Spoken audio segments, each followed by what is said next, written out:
नास्ति सांख्यसमं ज्ञानं नास्ति योगसमं बलम् अत्र वः संशयो मा भूत् ज्ञानं सांख्यं परं स्मृतम्।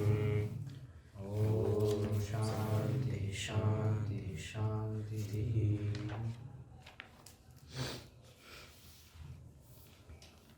तो प्रकृति का अस्तित्व और पुरुष का अस्तित्व सिद्ध कर दिया। अभी तक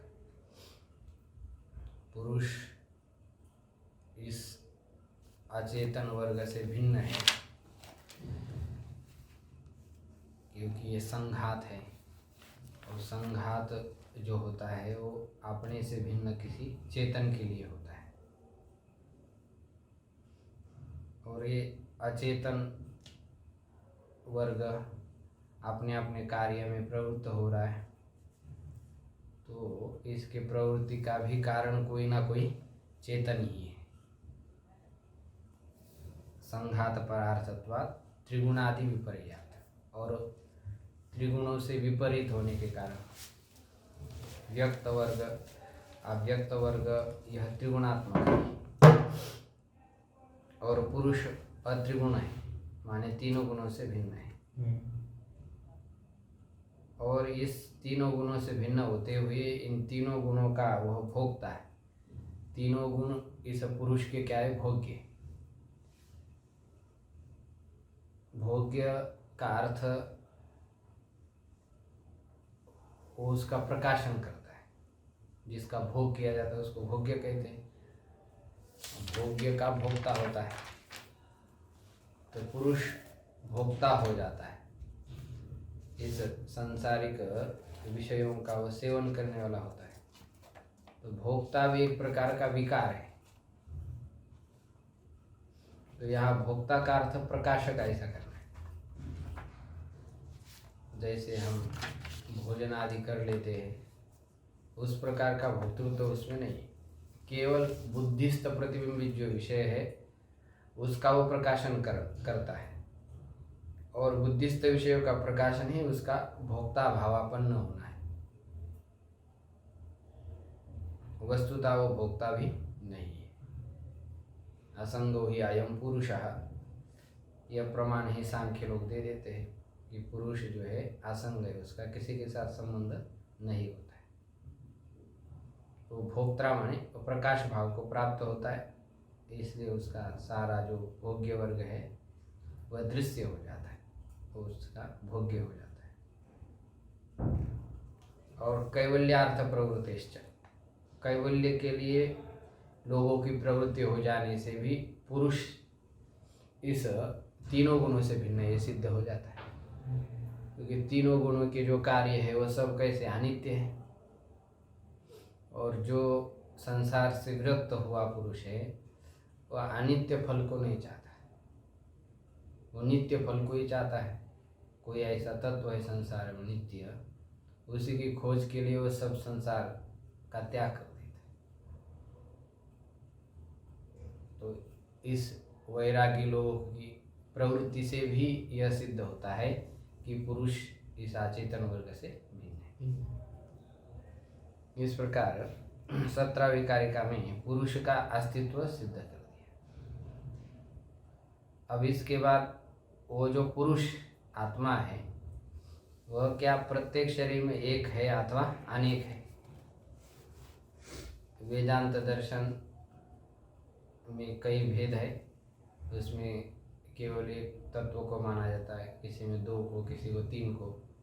तो कई लोग एक ही तत्व मान करके वो सभी शरीरों में जो आत्मा है वह भी एक ही है, उपाधि भेद से वह आत्मा भिन्न है, ऐसा कहते हैं। तो सांख्य लोग कहते हैं कि ऐसा नहीं है, एक आत्मा नहीं है, प्रत्येक शरीर में आत्मा भिन्न भिन्न है। क्यों भिन्न भिन्न है उसका कारण वो 18वें कारिका में समझा रहे हैं। जन्म मरण करणानां प्रतिनियमादयुगपत् प्रवृत्तेश्च जनन मरण करणानां प्रतिनियमादयुगपत् प्रवृत्तेश्च पुरुष बहुत्वं सिद्धं त्रैगुण्य विपर्ययाच्चैव पुरुष बहुत्वं सिद्धं त्रैगुण्य विपर्ययाच्चैव जनन मरण करणानां प्रतिनियमादनयुगल प्रवृत्तेश्च पुरुषः बहुत्वं सिद्धं त्रैगुण्य विपर्ययाच्च। प्रत्येक शरीर में पुरुष भिन्न भिन्न ही है। क्यों? जन्म मरण करना, जन्म शरीर धारण करना और शरीर को छोड़ना, और कर्म माने इंद्रिय। जन्म मृत्यु और इंद्रियों के प्रतिनियम होने के कारण यदि आत्मा एक ही है मानो, तो एक के जन्म से क्या हो जाएगा? सबका जन्म हो जाएगा, और एक के मरण से सबका मरण हो जाएगा, और एक के इंद्रिया विकृत हो गई तो सबकी इंद्रिया विकृत होने लग जाएगी। लेकिन ऐसा नहीं देखा जाता है। किसी एक व्यक्ति का जन्म होता है तो दूसरा व्यक्ति उसी समय वैसा ही रहता है, उसका जन्म नहीं देखा है। या कोई एक व्यक्ति मरता है तो दूसरे व्यक्ति की मृत्यु नहीं होती। तो ये जन्म मरण हर एक के नियत देखे जाने के कारण, और इंद्रियों के व्यापार भी सब के अलग अलग है। एक व्यक्ति ने देख लिया तो दूसरे ने देखा, ऐसा तो होता नहीं। इसलिए तो हर एक व्यक्ति को देखना भी पड़ता है। यदि एक ही आत्मा होती तो एक ने देख लिया तो सब ने देख लिया, ऐसा हो सकता था। लेकिन ऐसा नहीं होता है। इससे सिद्ध होता है कि आत्मा बहुत है, प्रत्येक शरीर में अलग अलग है। एक कारण बता दिया कि जन्म मरण करणों की प्रतिनियम होने के कारण प्रत्येक के अपने अपने अलग अलग जन्म मरण और करण की विकलता होती है, व्यापार होते हैं। और दूसरा कारण बता रहे अयुगपत प्रवृत्तिश्च, एक काल में सबकी एक समान प्रवृत्ति नहीं देखी जाती। कोई व्यक्ति धर्म में लगा है तो कोई व्यक्ति अधर्म में लगा है, कोई वैराग्य में लगा है तो कोई भोग में लगा हुआ है। तो सबकी प्रवृत्ति एक समान नहीं देखी जाती। यदि पुरुष एक ही होता तो एक पुरुष धर्म में लग गया तो सब धर्म में लगने चाहिए, लेकिन ऐसा नहीं होता। सबकी प्रवृत्ति अलग अलग होती है समय के अनुसार। कभी कोई पुरुष किसी काल में धर्मात्मा होता है, किसी काल में दुरात्मा होता है, किसी काल में उसको वैराग्य हो जाता है। तो एक काल में तो नहीं होता है। सब पुरुष में भी भिन्न भिन्न प्रवृत्तियां देखी जाती हैं। तो इससे सिद्ध होता है कि पुरुष अलग अलग है। और तीसरा हेतु दे दिया त्रैगुण्य विपर्ययाच्चैव, तीनों गुणों से विपर्य माने विपरीत होने के कारण, तीनों गुणों का अभाव होने के कारण,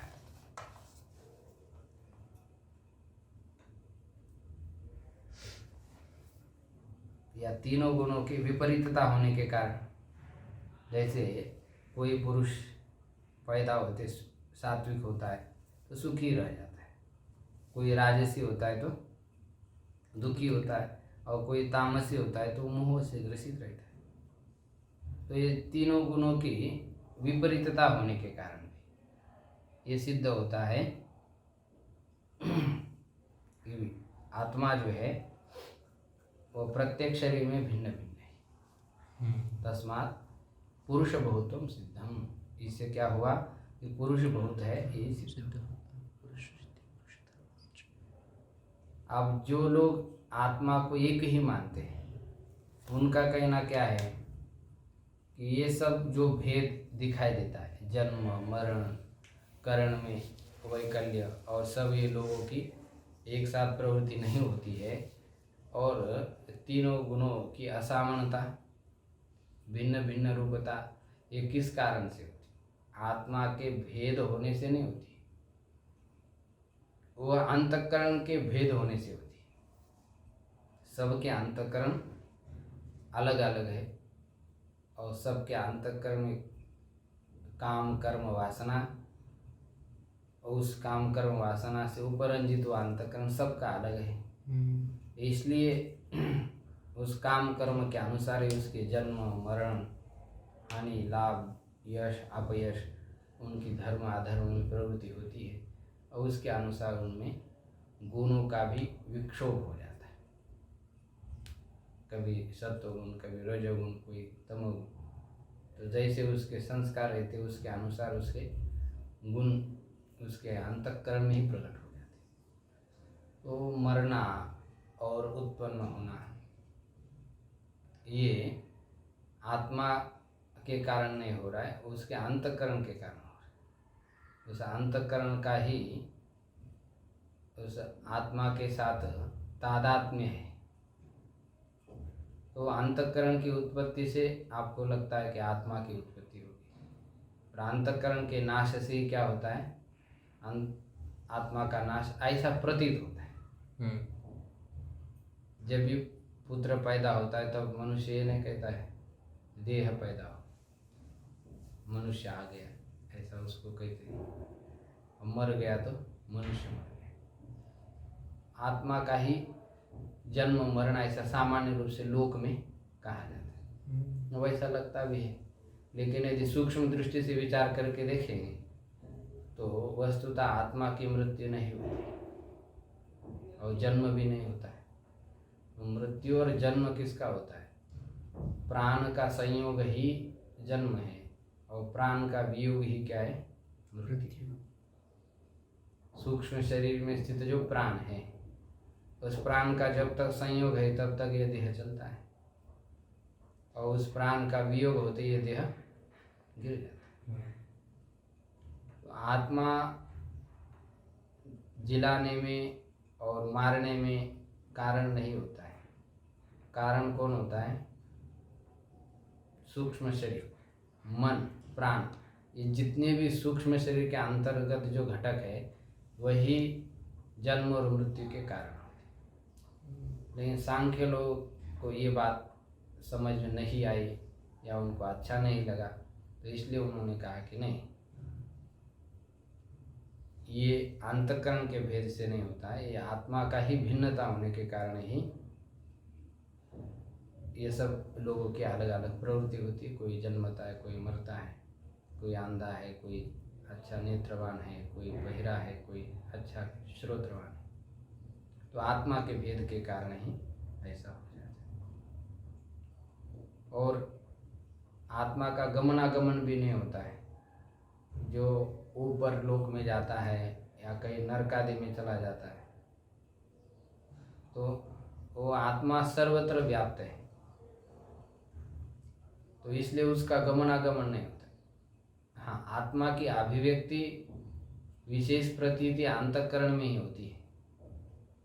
जहाँ जहाँ अंतःकरण है वहाँ पर आत्मा उपलब्ध होती है। जैसे यहाँ पर भी आत्मा है लेकिन उस आत्म तत्व का अनुभव नहीं होता। जहाँ सत्वगुण का परिणाम अंतःकरण है वहाँ पर ही उस चेतन सत्ता की अनुभूति होती है। छोटे कीड़े से लेकर के बड़े से बड़े जीव जंतुओं में वो आत्म चैतन्य उपलब्ध होता है और वहीं पर ही सुख दुख की अनुभूति होती है। इस पत्थर आदि दीवार आदि में वो चैतन्य है लेकिन वहाँ पर सुख दुख की अनुभूति नहीं होती है।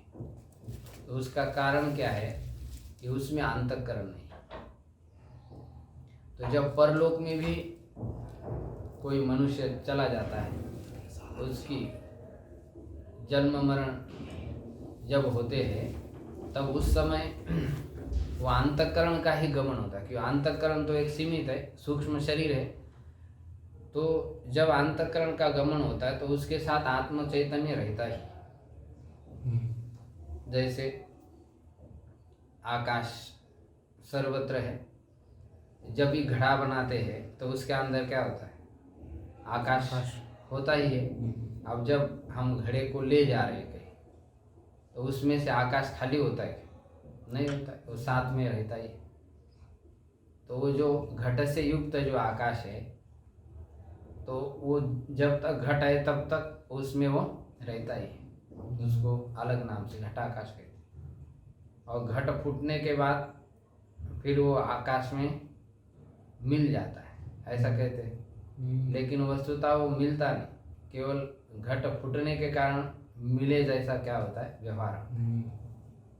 इसी प्रकार देहेंद्रियादि संघात जब तक है तब तक वो आत्म चैतन्य उसमें रहता ही है साथ। उसका कभी भी सूक्ष्म शरीर के साथ वियोग नहीं होता। विशेष रूप से अभिव्यक्ति होती है, जिसके कारण वो सूक्ष्म शरीर, और जो सूक्ष्म शरीर जिसमें भी देह में चला जाता है, फिर उसमें भी जो चैतन्य दिखता है, ये तो जड़ संघात है।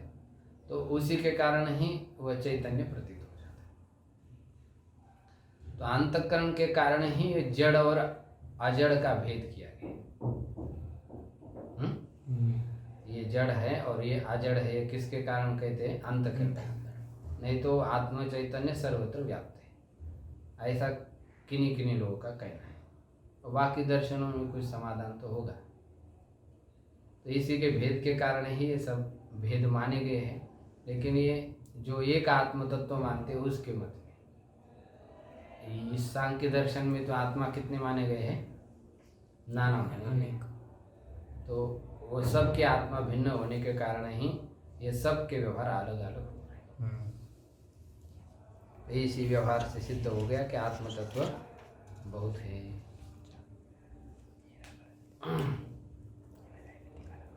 और वो आत्मा कैसा है, पुरुष कैसा है, तो उसके धर्म को अभी समझा रहे।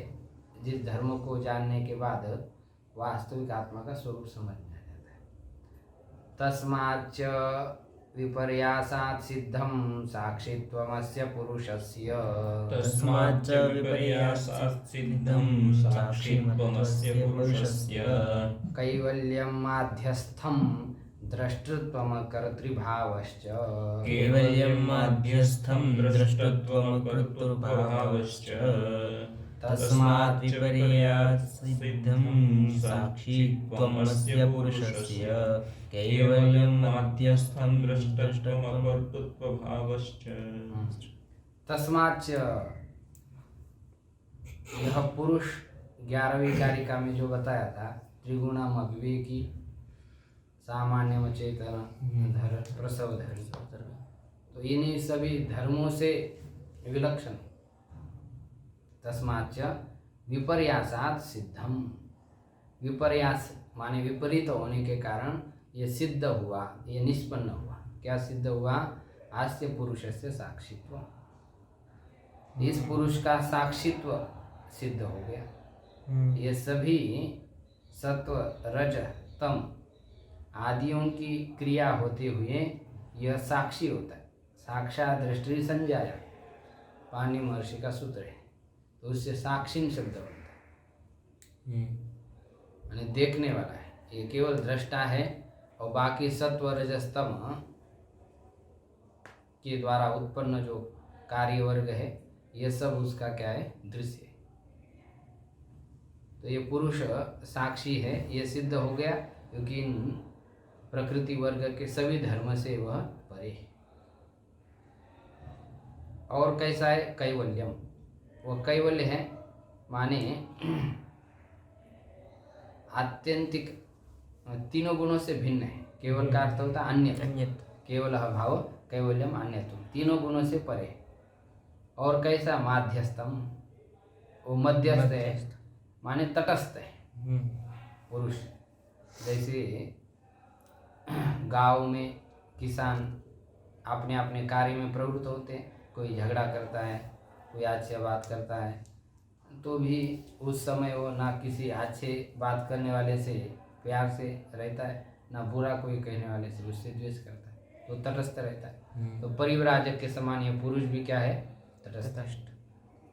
कोई अच्छा कार्य करता है तो उसको दीपक के समान भी समझ सकते हैं। जैसे दीपक उसके उजेले में कोई मनुष्य अच्छा कार्य करता है तो उसको कोई वाह नहीं देता है, या कोई बुरा कार्य करता है तो उसको कोई रोकता नहीं। उसी प्रकार तटस्थ है पुरुष भी। दृष्टृत्व, और इस पुरुष का दृष्टृत्व सिद्ध हो रहा है। माने दृष्टृत्व का क्या अर्थ है? वो दृश्य नहीं, अविषय है। जितने भी प्रकृति के कार्य है वो सब क्या होते हैं? दृश्य। और पुरुष दृश्य नहीं है, अर्थात वो दृष्टा है, ये सिद्ध हुआ। और अकर्तृभावश्च, वो कर्ता नहीं है।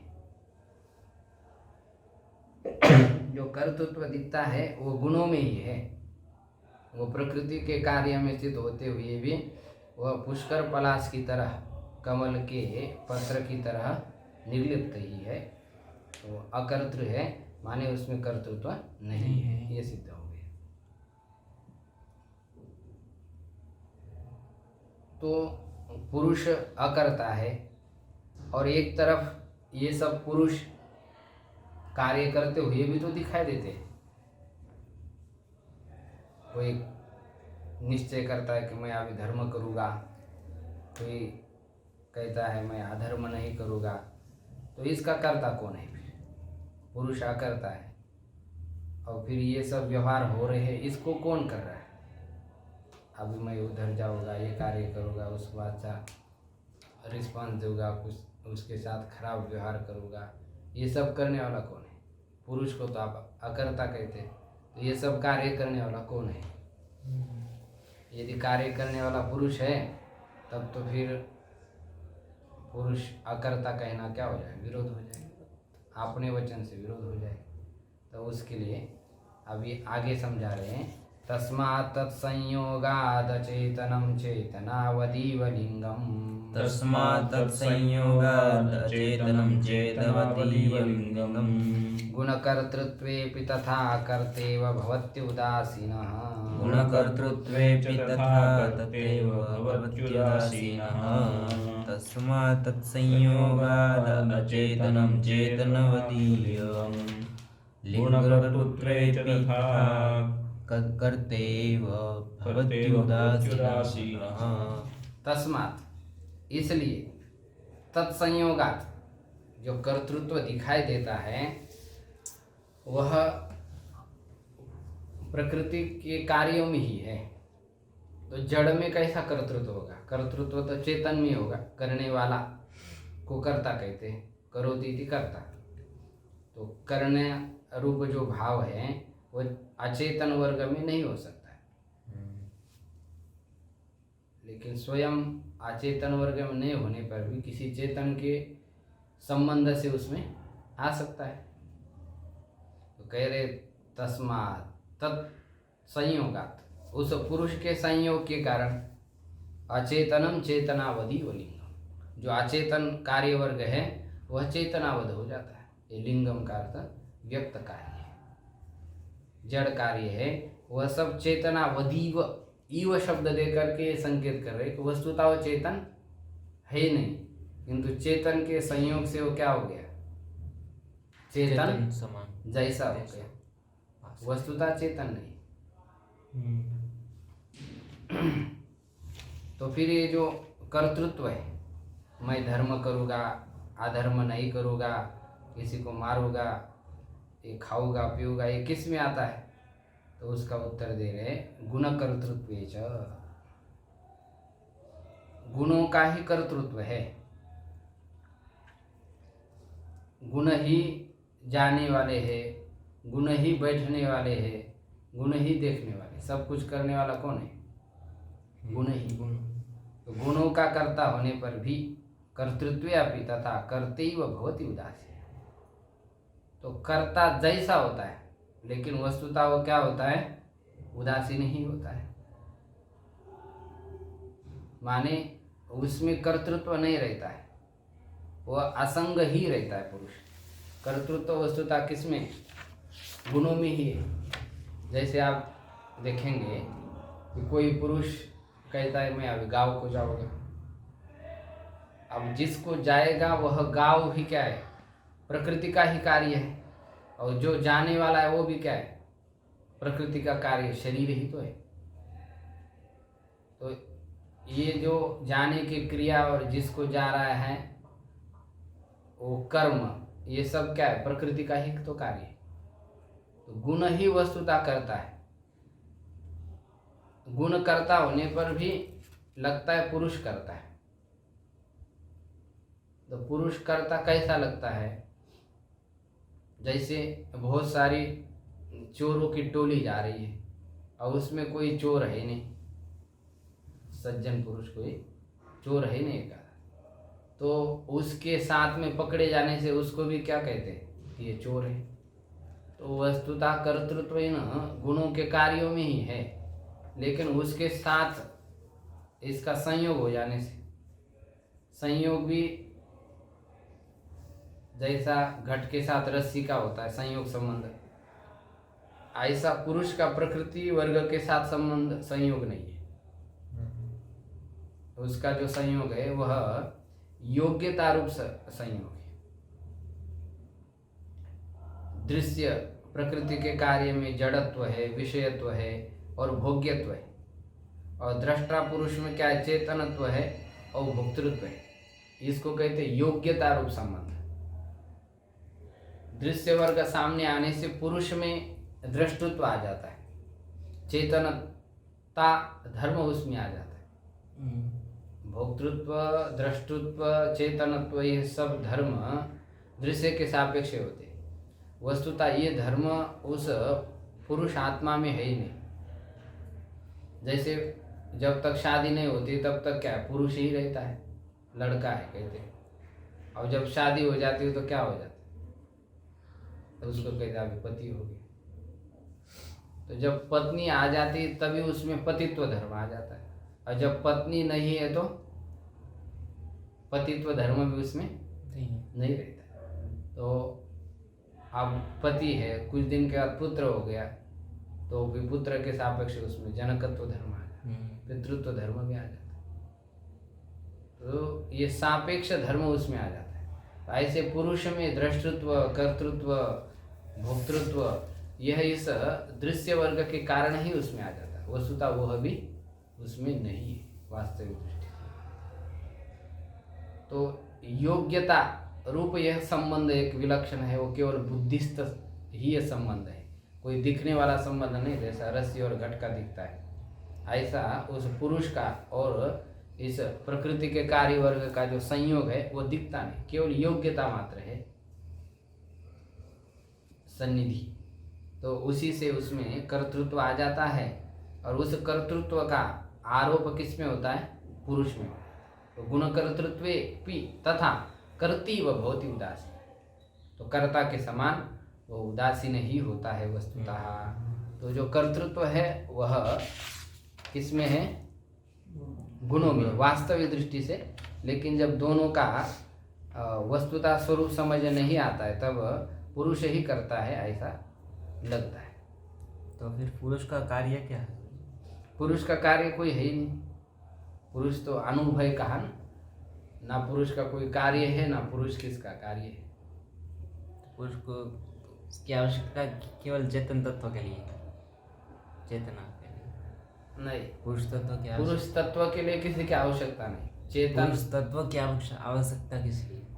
हाँ, पुरुष तत्व की आवश्यकता किस लिए? तो फिर पुरुष तत्व की आवश्यकता इसमें ये जो क्रिया होने के लिए आवश्यकता है, क्योंकि केवल जड़ वर्ग कुछ नहीं कर सकता है और केवल चेतन भी कुछ नहीं कर सकता।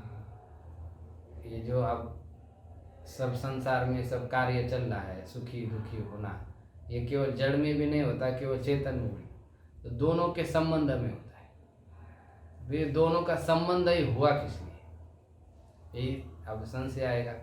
और दोनों का संबंध होकर के कार्य होता भी कैसा है, इस बात को अभी आगे स्पष्ट करें। तो फिर प्रकृति को ही चेतना मान ले हम, तो पुरुष की आवश्यकता है? मानने की जरूरत नहीं। हाँ, पुरुष केवल प्रकृति जो है उसको ही चेतन मान करके कार्य नहीं, काम नहीं चलेगा। तो वैसा तो फिर अलग कोई विभाजन करने की आवश्यकता नहीं, केवल प्रकृति से ही सब कुछ हो जाएगा। लेकिन इस प्रकृति से भिन्न पुरुष है, ये श्रुति प्रमाण से और युक्ति प्रमाण से सिद्ध होता है। जैसे ऊपर बताया संघात परार्थत्वात् और त्रिगुण विपर्याच चैव, पुरुष की सिद्धि कर दिया था उस कारिका में। तो ये प्रकृति में चेतनत्व सिद्ध नहीं होता है श्रुति प्रमाण से। प्रकृति वर्ग जो है वो सब जड़ ही है, इसलिए इसे भिन्न पुरुष का अस्तित्व मानना पड़ता है। उसी को यदि चेतन माने तो फिर तो खेल ही खत्म हो गया, फिर क्या करना, कोई करने की जरूरत ही नहीं। उससे भिन्न वो पुरुष है, लेकिन उस पुरुष का प्रकृति के साथ अवास्तविक संबंध हो गया। तो उस अवास्तविक संबंध का विच्छेद उसके वास्तविक स्वरूप को समझने से ही, उससे भिन्न चेतन पुरुष है, ये श्रुति प्रमाण से सिद्ध होता है। हाँ, अगली कारिका में बता। हाँ, अगली कारिका में बताया। अब व्यक्त अव्यक्त का विभाग बता दिया, इनके विभाग से मोक्ष हो जाता है। तो इन प्रधान पुरुष का जो संघात, जो संबंध हुआ, ये किस कारण से हुआ? वो अपने अपने जगह पर रह जाते हो, ठीक था। अब संबंध होने से पुरुष तो दुखी हो जाता है। तो आगे बता रहे हैं, पुरुषस्य दर्शनार्थं कैवल्यार्थं तथा प्रधानस्य, पुरुषस्य दर्शनार्थं कैवल्यार्थ तथा प्रधानस्य, पंगुबन्धुवधूभयोरपि संयोगस्तत्कृतः सर्गः, पंगुवधूभयोरपि संयोगस्तत्कृतं सर्गः। पुरुषस्य दर्शनार्थं कैवल्यार्थ तथा प्रधानस्य, पंगवधूभयोरपि संयोगस्तत्कृतं सर्गः। पुरुषस्य दर्शनार्थम, प्रधान के द्वारा पुरुष के साथ जो संबंध हुआ है वो किस लिए है? दर्शनार्थम, देखने के लिए। दर्शन का अर्थ देखने के लिए है। वो पुरुष को,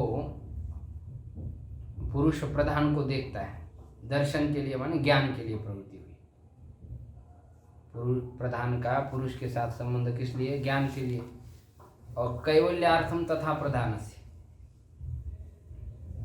और प्रधान के साथ पुरुष के द्वारा जो प्रधान के साथ जो संबंध हुआ है वो किस लिए हुआ है? कैवल्यार्थम। कैवल्य माने मोक्ष के लिए हुआ है। प्रधान का पुरुष के साथ संबंध दर्शन माने ज्ञान के लिए हुआ है, और पुरुष के द्वारा प्रधान के साथ जो संबंध है वो किस लिए हुआ है? मोक्ष के लिए। तो दोनों का यदि संयोग ही नहीं होता तो कोई फिर ना बंध था ना मोक्ष था, वो तो सब अपने रूप में सब ठीक ही था। लेकिन दोनों का संयोग हुए बिना ना ये सृष्टि की उत्पत्ति हो सकती है, ना ये सब खेल खड़ा हो सकता है। ये दोनों के संयोग होने पर ही ये सृष्टि की उत्पत्ति भी होती है और पुरुष क्या हो जाता है? बंधन में प्राप्त हो जाता है। तो इन दोनों का जो संबंध हुआ है वो संबंध किस लिए हुआ? तो कह रहे केवल जो जड़ प्रकृति हो कुछ नहीं कर सकती है, और केवल जो पुरुष है वो कुछ नहीं कर सकता। पुरुष में ज्ञान शक्ति है, क्रिया शक्ति है, और प्रकृति में क्या है? क्रिया शक्ति है, ज्ञान शक्ति है। तो एक दूसरे को, एक दूसरे की आवश्यकता है। पुरुष देख तो सकता है लेकिन चल नहीं सकता है। प्रकृति चल तो सकती है लेकिन देख नहीं सकती। प्रकृति आंधी है, लेकिन वो चलने का सामर्थ्य उसमें। पुरुष नेत्रवान है लेकिन वो क्या? पंगु है। अब एक पंगु है और एक अंधा है। अब दोनों को भी अपने अपने गंतव्य स्थान पर जाना है। जब ये अपने गंतव्य स्थान पर दोनों चले जाएंगे तब इन दोनों का क्या हो जाएगा? विच्छेद हो जाएगा। दोनों अपने अपने स्थान को चले जाएंगे। कई जगह पर ऐसे लोग जा रहे थे तो एकदम अकस्मात कुछ घटना हो गई और सब लोग इधर उधर बिछुड़ गए। अब उसमें से एक अंधा बच गया और एक पंगु बच गया। अब उनको एक आपने गंतव्य स्थान पर जाना है, तो पंगु कहता अरे अब तो कोई हमारे पास है ही नहीं, कोई ले नहीं जा सकता हमको, लेकिन मेरे को मालूम है, मेरे को रास्ता दिखाई दे रहा है, लेकिन मैं चल नहीं सकता। अंधा कहता मैं चल सकता हूँ, लेकिन मेरे को दिखाया नहीं। तो दोनों का क्या हो गया, संबंध हो गया, समझौता हो गया। अंधे ने कहा चलो ठीक है, तुम दिखाते जाओ, मैं तुमको पहुँचा देता हूँ। तो अंधे ने उस पंगु को अपने कंधे पर ले लिया और दोनों मिल करके अपने गंतव्य स्थान को पहुँच गए। और पहुँचने के बाद फिर दोबारा अलग। तो इसी प्रकार अंध पंगु के समान इस प्रकृति और पुरुष का संबंध हो गया। वो संबंध वस्तुता किस लिए है, विच्छेद के लिए। देखिए नीचे, पंगु वंदुवत उभयोरपि संयोगः, प्रकृति और पुरुष का जो संबंध है वो किस लिए है, किस प्रकार है, पंगु वंदवत, ये दृष्टांत दे दिया, पंगु के समान और अंधे के समान। पंगु में ज्ञान शक्ति है, क्रिया शक्ति है नहीं, प्रकृति में क्रिया शक्ति है, ज्ञान शक्ति है नहीं। तो दोनों का संबंध हुआ और संबंध होकर के उन्होंने अपने अपने अभिष्ट कार्य को लक्ष्य को सिद्ध कर दिया। इसी प्रकार जो प्रधान पुरुष को मोक्ष दे करके स्वयं प्रधान क्या हो जाता है, पुरुष से अलग हो जाता है और दोनों कृतार्थ हो जाते हैं। जब तक पुरुष के साथ प्रधान का संबंध है तब तक पुरुष क्या है, उसके धर्म को अपना स्वरूप समझ लेता है और बंधन को प्राप्त हो जाता है। तो जब वह पूर्ण रूप से प्रकृति के स्वरूप को जान लेता है तब प्रकृति स्वयं ही पुरुष से निवृत्त हो जाती है और पुरुष कैवल्य में स्थित हो जाता है, मोक्ष में स्थित हो जाता है। तत्कृतः सर्गः, और ये जो सर्ग माने सृष्टि है वह प्रकृति और पुरुष के संबंध से हुई है। तो कैसी हुई है, अभी उस सृष्टि को आगे देखा, तो इसका विचार हम कल करेंगे। ओम पूर्णमदः पूर्णमिदं पूर्णात् पूर्णमुदच्यते पूर्णस्य पूर्णमादाय पूर्णमेवावशिष्यते। ओम शांति शांति शांति।